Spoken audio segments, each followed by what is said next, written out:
just mentioned Syria, and it just strikes me that Syria was the victim of a war over many, many years. I mean, terrible human rights violations. Iran was involved, Russia was involved. And at one point, the Qataris said, the Emir said in 2018 that the region couldn't tolerate a war criminal like Bashar Assad.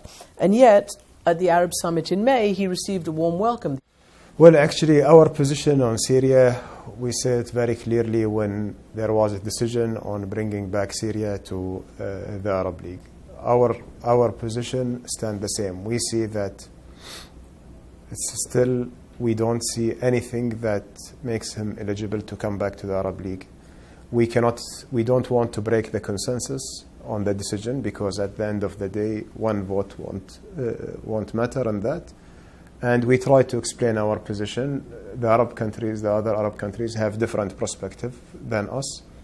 So we didn't want to object that decision in the session itself. But we came very clear that normalization between countries and Syria, it will be the decision of each country, and we stand with the same position. His Highness just mentioned that in his speech. We cannot tolerate war criminals. We cannot see the Syrian people still suffering, and we just give the government there a waiver to move in and to be normalized. We see that the only way forward is a political resolution there, as per the international community resolutions. 2254 is highlighting very clearly political transition and political resolution, and this is not happening. And we cannot reward someone for not implementing Security Council resolutions. In Qatar, in Doha, under the auspices of yourself, your government, there were meetings which basically ended up 2 years ago with the United States handing back Afghanistan to the Taliban. And they haven't met any of their promises, especially on women and girls and education. You went to Kandahar and met with the fundamentalist leader there, Akhundzadeh. What did you get out of him? What did he say? How did you try to explain? Well, I think there are two aspects in this, Kристиан.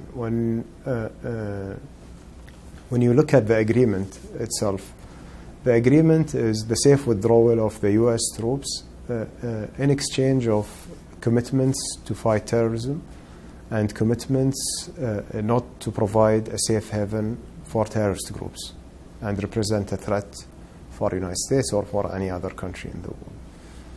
And that was the entire deal built around. On my discussions in Kandahar, we've been very clear. If you want to be part of the international community, you need to cooperate with us. You need to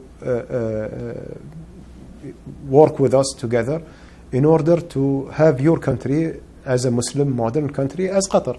Qatar is a Muslim country where women are allowed and proud. They are active part of the community. They are very productive. They are leaders, ministers, ambassadors. They are on all levels in the work or in schools. They are outnumbering the men in the higher education even. So, and we agreed with them that we need to, at least on smaller scale, to have things moving, re-allowing women to work again in the NGOs and delivering assistance to other families in Afghanistan. They promised that they would let women work and continue with the rights that they had. And then, of course, they didn't. And the leader, Akhundzadeh, seems to think that he is the living embodiment of true Islam. So I see you smiling somewhat when you tell him that actually Islam does not prevent women from working and all the other activities that they are able to do. What do they say? I mean, do they even get it? Are they in the 21st century? Well, I'm not a religious leader to argue with him on religion, but I can argue on Islamic countries' policies, which is my country is a proud Muslim country, and the women are allowed and not prevented from going to work or to school or to universities. I think Muslim scholars have a moral role to engage with him and to talk to him. I think we have a responsibility as Muslim countries, as countries in the region, to be vocal on that and to talk to him, because we are the best people who can explain for them that we are all Muslim countries and we are acting as like normal societies. Are you hopeful? We are always realistic. Hopeful. Always hopeful. Can I ask you about LGBTQ? There seems to be the global South, a lot of it, resents Western morals, values, rights when it comes to LGBTQ. They say that, why should they abide, and I'm talking about yourself as well, by Western notions of rights? And that also came up in the World Cup, heavy-handed attempts to get people not to fly the rainbow flag, etc., etc. And there's a feeling that it's a bit of a sort of a don't ask, don't tell situation in Qatar.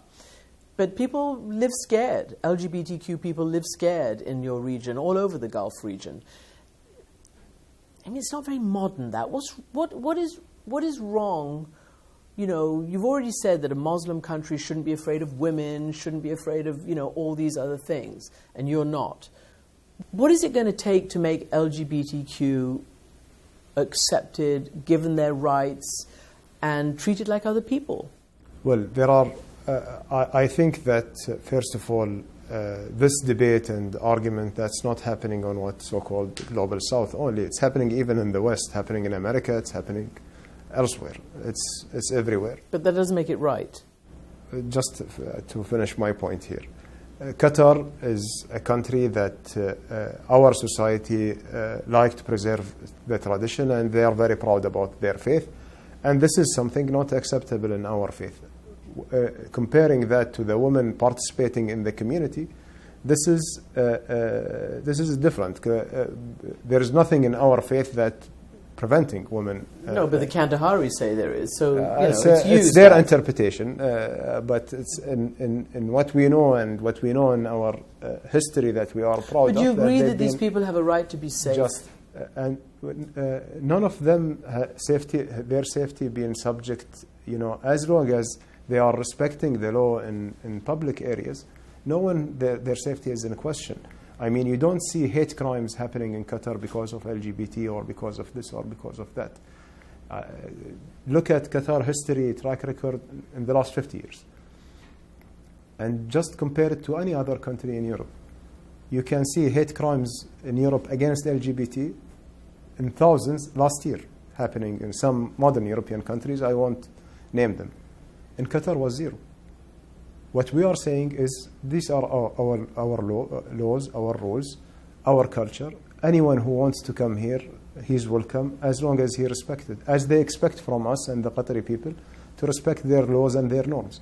I mean, we are walking in Europe, in the Western country. If we did something to disrespect their laws, we say to our people that you will be held accountable for that, because your job there is to respect the country, the host country that you are in. And that's what we expect from the others. Prime Minister, thank you very much indeed. Thank you. Thank you very much, Kристиан.